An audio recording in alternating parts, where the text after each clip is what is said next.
Some lessons aren't taught in school.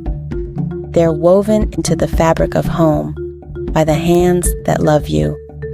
She taught me that respect is the first step to wisdom, a lesson in discipline, served with love. Our home was always open. Hospitality wasn't optional. It was a way of showing the world that we have enough to share. From her, I learned that hard work is the seed, and dignity is the harvest you reap. She said honesty isn't about avoiding punishment, but about being able to look yourself in the mirror.